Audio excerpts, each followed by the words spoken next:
Hello friends, welcome to my channel. আমরা নতুন video তোমাদেরকে জানি অনেক অনেক অনেক স্বাগত, অনেক অনেক ভালোবাসা। তো আজ হলো রবিবার আর আজকে তারাপীঠে আমরা ফিরবো বাড়িতে তারাপীঠ থেকে। তো সকাল সকাল যাচ্ছি মায়ের দর্শনে। কেউ তো সেরকম ওঠেনি, আমি আর বৌদি দাদার বউ যাচ্ছি। তো মেয়ে ঘুমাচ্ছে, ওর বাবাও ঘুমাচ্ছে। তো আমি ভাবলাম যে একটু মায়ের দর্শন করেই আসি, যত দর্শন পাওয়া যায় আর কি। তো সেই জন্য মায়ের এখান থেকে আজকে চলে যাবো, মনটা খারাপ খারাপ লাগছে। তো এখন যাচ্ছি নিচে, বৌদিরা সব ওইখানে পার্কটার ওখানে আছে। তো আমি যেহেতু লিফটে আমার মাথা ঘুরে, তো সেই জন্য এই দুদিন ধরে পুরো একদম ওঠা নামা সব কিছুই আমাদের আমি আর কি পুরো লিফট ছাড়া সিঁড়ি দিয়েই করেছি। যেহেতু সেকেন্ড ফ্লোরে ছিল তো অসুবিধা কিছুই হয়নি। তারপর কিছুক্ষণ এখানে বৌদি দোলনা চড়ছিল, আমি তো আর ওইসব চড়তে পারি না, মাথা ফাতা ঘোরে। তো সেই জন্য বাবু একটু স্লিপ চড়ে নিচ্ছিল। তারপর আমি, পুচি, বৌদি আর বাবু মিলে যাচ্ছি এখন মায়ের দর্শনে। তো মায়ের দর্শনে এখানে যাওয়ার সময় দোকানগুলো থেকে ভাবলাম যে কিছু একটা কিনবো, গোপুদের জন্য তো কালকে থালা কিনেছি, আর একটু কিছু দেখার ইচ্ছা ছিল। আর এখানে দেখো আজকে যেহেতু রথযাত্রা, তো এখানকার রথগুলো না এরকম, আমি এই প্রথমবার দেখলাম এরকম রথ। আমাদের ওখানে তো এমনি রথ কিনতে পাওয়া যায়, তো সেরকমই এগুলো এখানকার স্পেশালিটি রথ। তো এখানে মায়ের রথ সাজানো হচ্ছে, মাকে নিয়ে বেরোনো হবে বলে।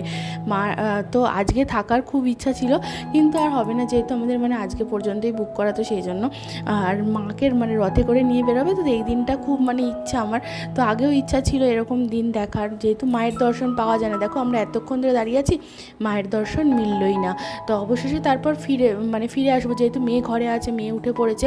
ও ফোন করেছিল, মেয়ে ঘুম থেকে উঠে পড়েছে, তো সেই জন্য চলে আসবো। আজকে কী পরিমাণে ভিড় দেখো, মায়ের মন্দিরে তো রোজই ভিড় থাকে, কিন্তু এই 3 দিন ধরে যেন বেশি ভিড় হচ্ছে। তো তারপর মাকে বাইরে থেকেই নমস্কার করে এলাম, মনে মনে মায়ের মূর্তি মনে করে। তারপর এখানে বৌদিরা গরিব মানুষদের আর কি টাকা দিচ্ছে। তো এখানে তারপর এলাম শ্মশানের এখানে কালকে আসার কথা ছিল, কিন্তু বাচ্চা কাচ্চা নিয়ে না শনিবার, তাই জন্য আসিনি। এমনি মহাপীঠ তারাপীঠের শ্মশান হলো পবিত্র শ্মশান, কিন্তু যাই হোক তাও আসা হয়নি। ভেবেছিলাম যে মায়ের চরণযুগল যেখানে আছে সেখানে প্রণাম করতে যাবো, কিন্তু এত ভিড় আর আমাদের হাতে সময়ও নেই। বাড়ির জন্য একটু ল্যাংচা নিয়ে নিচ্ছি। আর এখানে দেখো এই ল্যাংচার পিসগুলো ছিল 12 টাকা করে, আর এগুলো ছিল 8 টাকা করে। তো এইগুলো 12 টাকারটাই নেওয়া হয়েছে, 8 টাকারগুলো একদমই ছোটো ছোটো। তারপর এই ফার্স্ট টাইম উঠছি, তাও আবার একা একা। আমি লিফটে এমনিতেও চড়তে ভয় লাগে, যদি আটকে যায় মাঝপথে, তাই জন্য। যাই হোক সাহস করে, যেহেতু মেয়েটা ওপরে আছে, তাই জন্য বলে মামা ফোন ঘাটছো, তোমায় ফোন ঘাটতে না করেছি না। কালকে তো আমরা সবাই সুইমিং পুলে স্নান করেছি, কিন্তু মেয়ে তো স্নান করতে পারিনি। তাই আর বাচ্চাগুলোকে দেখে না মেয়ে আরও বেশি উৎসাহিত হয়ে গেছে। তো এমনিতেও ঠান্ডা লাগার ভয় ছিল, সেই ঠান্ডা লেগেই গেছে, কিন্তু যাই হোক তাও সাহস করে মেয়েকে নিয়ে নেমেছিলাম। এটা হলো বেবি সুইমিং পুল, আর ওই পাশেরটা বড়দের জন্য। তো এখানে আর কি বাচ্চাগুলো বেশ মজা পেয়েছে। মেয়ে তো কিছুতে উঠবেই না, সুইমিং পুলের সামনে শুয়েই পড়েছে, ওকে যখন তোলা হচ্ছে। কিন্তু যেহেতু আমাদের ট্রেনের টাইমটা অনেকটাই আগে ছিল, তাই জন্য আর কি তাড়াতাড়ি করে উঠে পড়তে হয়েছে। ছেলেরা কেউ স্নান করেনি, আমরাই ছিলাম বাচ্চাদের নিয়ে। এখানে মেয়েদের জন্য খিচুড়ি নিয়ে নেওয়া হয়েছে আর কি, কচুরি বলতে যাচ্ছিলাম, খিচুড়ি নিয়ে নেওয়া হয়েছে। তারপর লাগেজপত্র গুছিয়ে, মেয়ে যেহেতু একদিনও পার্কে আসেনি, বৃষ্টি হচ্ছিলো, আর আমার না এত গাছপালা, তো সেই জন্য ভয়তে আর পার্কে আনিও নি। তো সেই জন্য মেয়েকে আজকে একটু দোলনায় বসিয়েছি। তারপর আমরা রওনা দিলাম রামপুরহাট স্টেশনের উদ্দেশ্যে। তো এখানে রাস্তাটা এতটা সুন্দর লাগছিল, আমরা যখনই আসি না, ভোরবেলায় যাই, না হলে রাত্রিবেলায় সন্ধ্যের পর বেরোনো হয়। তো রাস্তার এরকম দৃশ্য আমি এই প্রথমবার দেখলাম। এরকম টাইমে আমাদের বেরোনো হয় না, তো সেই জন্য দেখাও হয় না। আর এখানে মায়ের গেট পার করে আমরা এখন যাচ্ছি। তো যাই হোক আবার দেখা হবে, আবার পরে যাই। মায়ের কাছে যতবারই যাই ততবারই যেন মনে হয় যেন ওখানেই থাকে, কিন্তু বাড়ির জন্যও তো মন খারাপ লাগে বলো। তো রাস্তার দৃশ্যটা দেখতে এত ভালো লাগছিলো, আর এরকম রাস্তা দিয়ে যেতে না আমার খুব ভালো লাগে। মনে হয় যেন এই রাস্তা করেই যদি, এরকম রাস্তা দিয়ে যদি আমরা চলে যেতে পারতাম একদম পুরো বাড়ি পর্যন্ত, তাহলে কী ভালোই না হতো। তারপর এলাম রামপুরহাট স্টেশনে, আর এখানে দেখো ট্রেন 1 ঘন্টার ওপর লেট। তো সেই কারণে এত পরিমাণে ভিড় হয়েছে, কবিগুরু এক্সপ্রেস লেট বলে। তো এত ভিড় দাঁড়ানোর জায়গা নেই। অবশেষে মেয়েকে ট্রেনের মধ্যে উঠিয়ে খাওয়ালাম, মেয়ে পুরো বমি করে দিয়েছে। তারপর এখানে অনেকক্ষণ বাদে তোমাদের সাথে ভিডিও করছি, টানা 2 ঘন্টা মেয়েকে পুরো কোলের মধ্যে নেওয়া ছিলাম, 2.5 ঘন্টা মতন। পুরো না আমি পা নাড়াতে পারছি না চালাতে পারছি, উঠে যাবে তো। আর এমনিতেও এসি ট্রেনের টিকিট পাওয়া যায়নি, তো সেই কারণে আর কি গরমের মধ্যে হাঁসফাঁস করছে সবাই।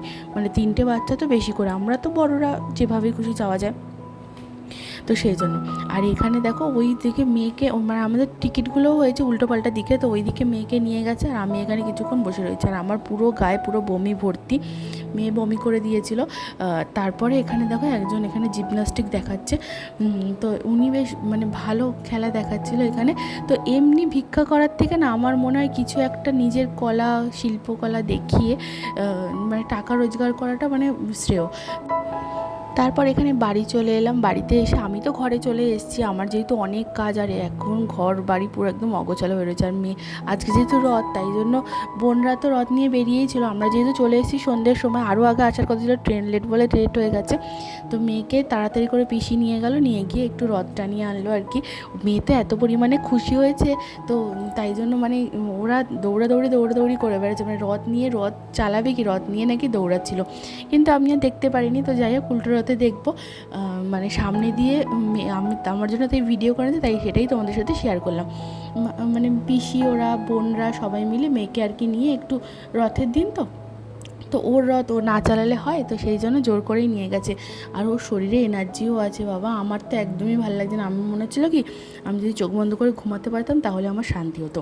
তারপর মেয়ে যতক্ষণ ছিল না ততক্ষণ আমি এখানে ব্যাগগুলো গোছাচ্ছিলাম। তারপর এই করতে করতে মেয়ে চলে এলো, মেয়েকে খাইয়ে দাইয়ে ব্যাগগুলোর বাকি অংশ আমি আর কি মানে গোছানো যেটুকু বাকি আছে, আর কাজ ফেলে রাখলেই ফেলে রাখা। তো এখানে ব্যাগগুলোও পরিষ্কার করতে হবে, সব কিছু মিলিয়ে মিশিয়ে অনেক কাজ। তো এই মানে এইগুলো যদি কাচার এগুলো না বার করতে পারি না, তো বেশিরভাগ আমি অনেক কিছু কেচেই রেখেছি, কিন্তু মেয়ের যেগুলো ওখানে কেচেছিলাম সেগুলো আবার কেচে নিয়েছে, যেহেতু মানে সব কাঁচা ও একসাথে করে দিয়েছে, তো সেই জন্য সব কিছুই মেয়ের কাচতে হলো। আর আমার যেগুলো আমি পরিনি সেগুলোকে আমি আর কি কাচিও নিয়ে আমি তুলে রাখলাম দেখছি।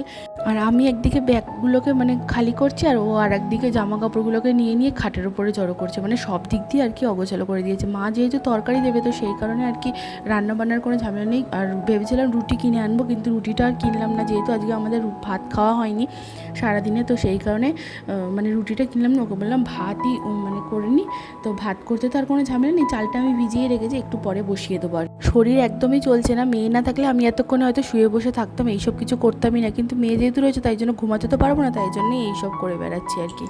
তো মোটামুটি সব সামলানো হয়েছে, ঘরদোর তো পরিষ্কারই ছিল, মেয়ে এসে সব অগোছালো করে দিয়েছে, সেগুলোও গোছালাম। তারপর জামা কাপড় যেগুলো কাচার না কাচার, মেয়ের জামা কাপড়গুলো সবই কেচে দিয়েছি, মোটামুটি একটা দুটো বাদে, যেগুলো ওখানে কেচেছিলাম সেগুলো বাদে, মানে প্লাস্টিকে করা ছিল সেগুলো বাদে সবই কেচে দিয়েছি, যেগুলো নিয়ে গেছি। আর ওর প্রচুর জামা কাপড় নিয়ে গেছে, তো দেখো এত জামা কাপড় এখনও মানে কাচতে হবে, এগুলো সকালবেলায় কাচবো এতগুলো জামা কাপড়।